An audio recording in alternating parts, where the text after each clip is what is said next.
Live from the campus of Penn State University, this is PSN News. It's Monday, November 29th. We have all you need to know about a lawsuit involving a state college landlord, as well as details on President Barron's donation to support students. We also have more on the closing of local Christmas tree farm, along with entertainment, sports, and weather.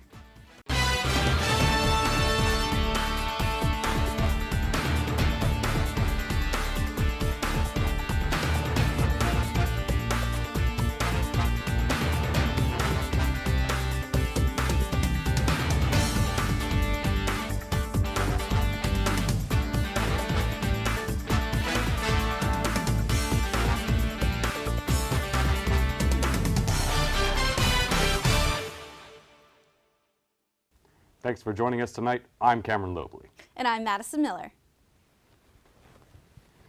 The Pennsylvania Attorney General's office recently sued a state college landlord who allegedly committed unfair and deceptive practices against tenants. Rodney Hendricks of Hendricks Investments purportedly inflated costs of normal wear and tear and maintenance. He also provided tenants with conditions considered unsuitable for living. Hendricks was previously investigated by the Attorney General in 2016, where he had agreed to stop the practices and pay restitution to the affected tenants. But complaints citing deceptive conduct and misrepresentation continued to come in the years that followed. The lawsuit notes the landlord delivering properties in conditions different than advertised, unreasonably high charges, and accounts of Hendricks and staff entering residences without prior notice. The Attorney General's office says it believes there may be other tenants affected who haven't come forward yet. Penn State President Eric Barron and his wife Molly Barron made a donation to create Eric and Molly Barron's Student Insecurity Endowment. The funds will be used to assist undergraduate students facing food insecurity by providing support in purchasing university meal plans. The gift was given along with the recognition as the 2021 Renaissance Fund honorees. In a quote, Barron states, "Access to healthy food and stable housing are critical to timely and affordable degree." Well, last night kicked off this year's 8-day Hanukkah festivities, and State College is ready to welcome the celebration with its annual Car Menorah Parade. Tomorrow, Chabad of Penn State is hosting the now 48-year-old motorcade through downtown State College. The parade will feature vehicles making their way across Happy Valley adorned with large menorahs and Hanukkah decorations, and afterwards, Chabad will be holding a family-friendly menorah lighting ceremony on Old Main Lawn. Those interested in joining the cavalcade can visit ChabadStateCollege.com to register their vehicle and get more information on the event. The parade will run between 5 and 6 p.m. tomorrow. Tannenbaum Farms is opening for its final Christmas tree season this Friday. Owners Craig and Martha Weidensaw have operated the farm for the past 50 years. The decision comes as the 78-year-old couple plan to move to the Foxdale Village retirement home. The final season has also caused the selection of trees at the farm to decrease significantly. The couple is looking forward to their new future ahead of them and looking back on all the happy memories they made. Many students are beginning to wonder about possible snow days now that snow has reached State College. Madeline Zarkowski has the details on this weather's report after the break. Well, I am very excited that the winter weather and snow has made its way into State College finally. We had some flurries last night and early this morning, but tonight is looking pretty clear. Mostly cloudy skies, falling back to just 27 degrees and calm winds. But I do have to say that clear weather won't be staying for long. We do have some snow flurries in our future. Now, if we take a look at our out-the-door forecast for tomorrow, you can see we have some snow showers around 9 a.m. So when you're heading out to class in the morning, you're going to want to take note of that. Now, for our accumulation, we're not looking at too much snow. We're sitting around 1 inch tomorrow, but you're still going to want to be careful on that morning commute if there's icy roads.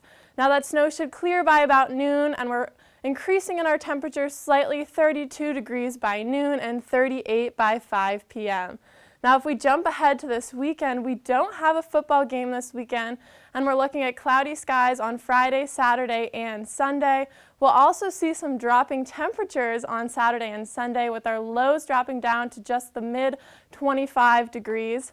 And our sunshine will return on Sunday afternoon.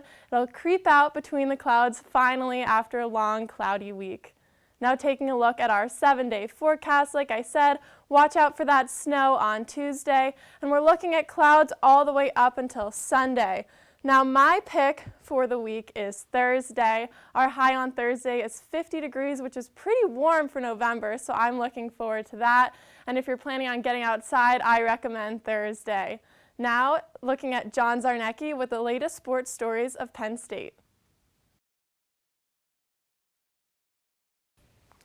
Welcome back to PSN News. I'm John Zarnecki with your sports update. In their final regular season game, Penn State lost to number 12 Michigan 27-30. Michigan State bolted out to a quick 14-0 lead in the snowy affair, led by star running back Kenneth Walker. However, Nittany Lions wide receiver Jahan Dotson responded swiftly with 2 touchdowns to tie the game at 14. It was an intense back and forth between both the Penn State and Michigan State offenses. Ultimately, the Spartans clinched the win with a 20-yard touchdown pass from Peyton Thorne to Jaden Reed. With the regular season concluded, the Nittany Lions will now prepare for postseason play in a bowl game, which will be determined this Sunday. Penn State men's basketball participated in the Emerald Coast Classic tournament this weekend, held in Destin, Florida. The team finished the weekend with 1 win and 1 loss. On Friday, the Lions took on the LSU Tigers, forcing the contest into overtime after a chaotic final possession. However, the magic eventually ran out for Penn State in overtime as a key turnover on an inbound pass solidified the loss 63-68. The next day, the Lions were able to rebound from their tough loss and dominate Oregon State 60-45. The team held Oregon State to a 31% field goal percentage. Penn State will return to the Bryce Jordan Center to face Miami in the Big Ten ACC Challenge this Wednesday, tipping off at 9:15 p.m. Back to college football, the reign of the Buckeye is over.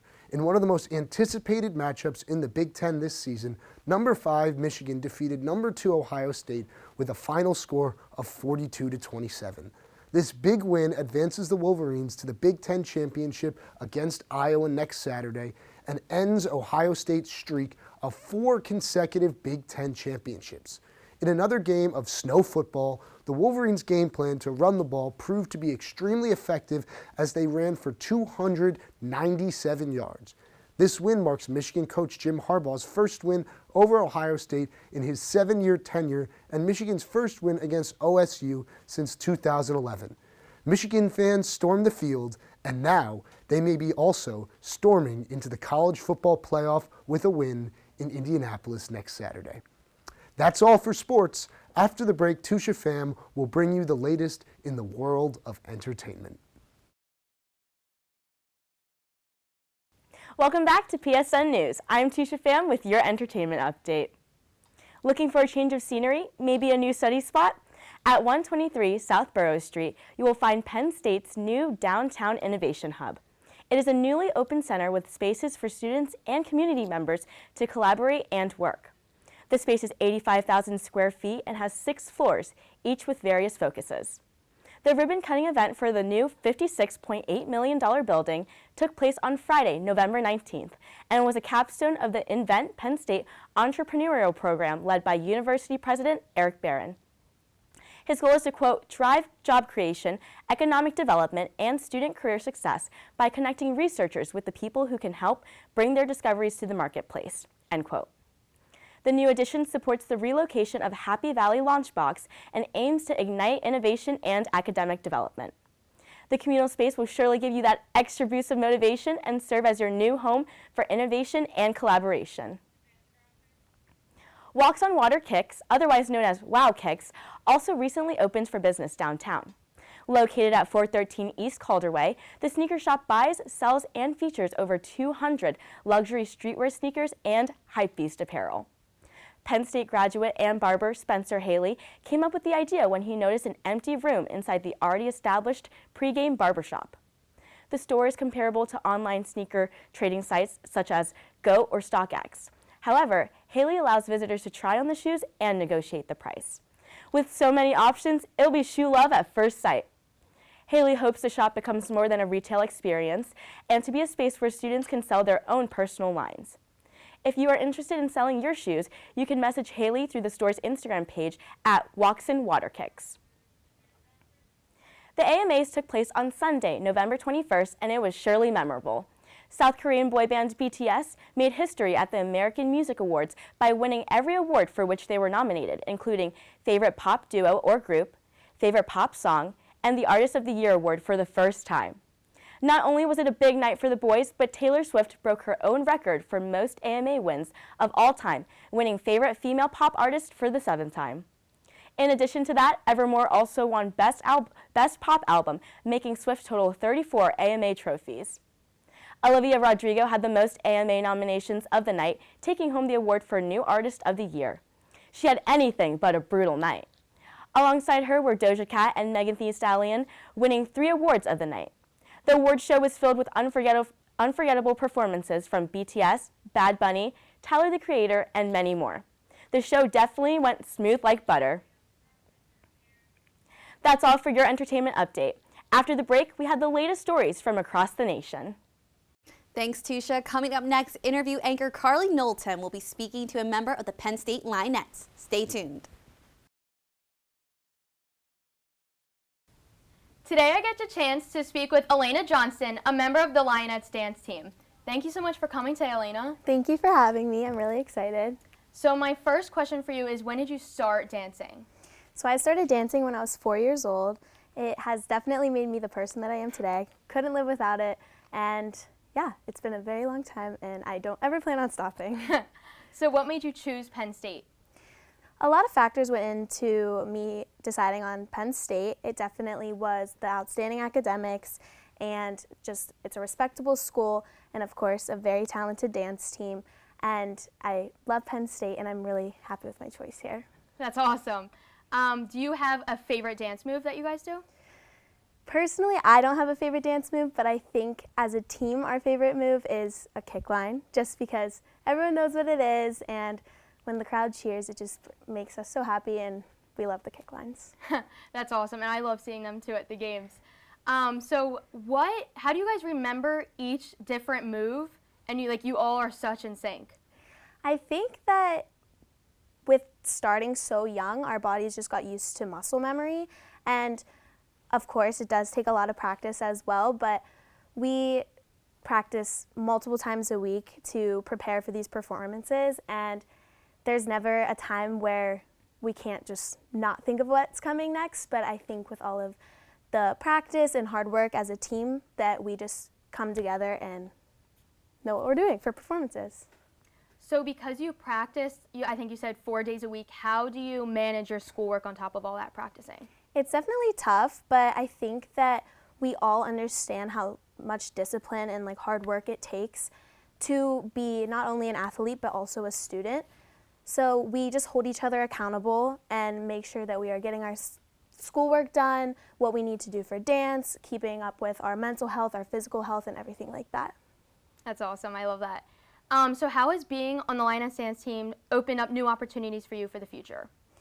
So not only has dance team helped me with my dance life, but it also has helped me with team skills and being a leader and managing my time and everything like that. So I think that whether I end up dancing after college or going into what I plan on doing with my degree, it has definitely taught me everything and more that I need to know in life.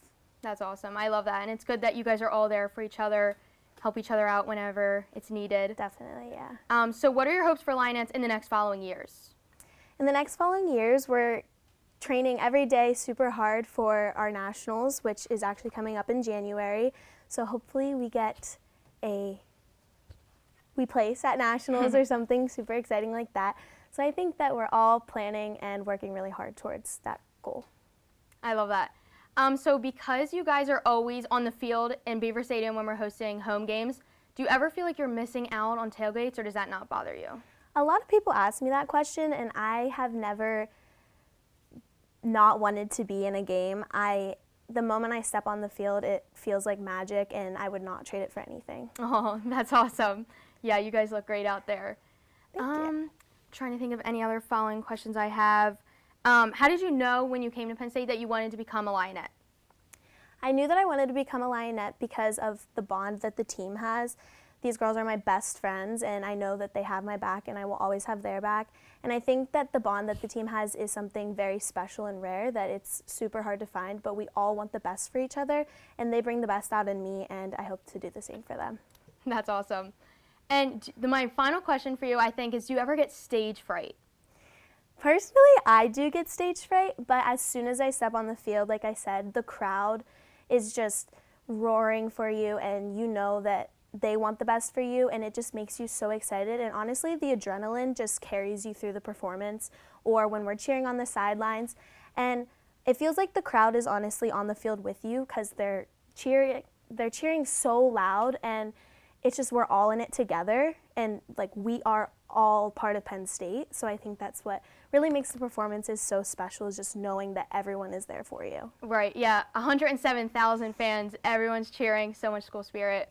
But thank you so much for coming today, Elena. This was awesome. I'm so glad we got to speak with you today. Thank you for having me. It was so much fun. Back to you at the anchor desk. The discovery of the COVID-19 Omicron variant is leading nations around the world to impose travel restrictions from certain African countries. The new variant was first discovered in South Africa, but cases have since been found in Botswana, Belgium, Israel, and Hong Kong. The Biden administration announced that starting today, flights from 8 South African countries are prohibited from entering the U.S. The WHO has since labeled the more transmissible strain as a, quote, variant of concern. In an interview with NBC News, Dr. Anthony Fauci said regarding the possibility of Omicron already being in the U.S., quote, I would not be surprised if it is. We have not detected it yet, but when you have a virus like this, it is almost invariably going to go all over, end quote. A shooting in Nashville, Tennessee apartment this past Friday claimed the lives of 3 people and wounded 4 more. Police reported that 6 members of the same family were involved in the shooting, with 2 of them being fatalities. The fatalities were identified as 18-year-old Zach West and Sherelle and 15-year-old Tavri Sherelle. The victim's mother, sister, and younger brother were also injured, but were transported to Vanderbilt University Medical Center and are expected to recover. Police have also identified one of the 2 suspects as 29-year-old Christian Akale Johnson, who was shot to death. The second suspect is still at large. Johnson and another reportedly entered the residence armed after knocking on the front door. 3 firearms were found inside the apartment. Nashville police say the shooting is still under investigation. After hours of deliberations last Wednesday, the jury of the Ahmaud Arbery trial reached verdicts against all 3 men charged in his killing last February. Defendants Travis McMichael, Greg McMichael, and William Bryan were found guilty on 23 counts levied against them, including malice murder, felony murder, and an aggravated assault. The men claimed that they shot Arbery in self-defense under a citizen's arrest law, repealed earlier this year. Prosecutors argued that the 3 were the ones who incited the incident, not Arbery. Outside the courtroom, friends and supporters of the Arbery family gathered to commend the event and pay tribute to Ahmaud. Bryan and the McMichaels now all face a mandatory sentence to life in prison. Shoppers can expect more security during their Christmas shopping this year after a string of robberies at multiple well-known stores recently. Multiple stores have hired extra security after a string of attempted robberies in the shopping district of Beverly Hills. In San Francisco, city officials announced new traffic patterns near high-end retailers to combat thieves after nearly a dozen robberies in the city. This comes at a time where fear of large-scale robberies is sweeping across the country after viral videos of store robberies in Los Angeles, Chicago, and San Francisco. After a video of 80 people robbing a Nordstrom in San Francisco suburbs of Walnut Creek. Nordstrom has stated that they, as quote, positioned security personnel inside and outside our stores and are working closely with mall security and law enforcement to anticipate and minimize the risk, end quote. And that's all from us at PSN News. Be sure to check us out on Twitter and Facebook at PSN News, on Instagram at Penn State Network News, and to subscribe to our YouTube channel at youtube.com/PSN News. Have a good night and stay safe, Penn State.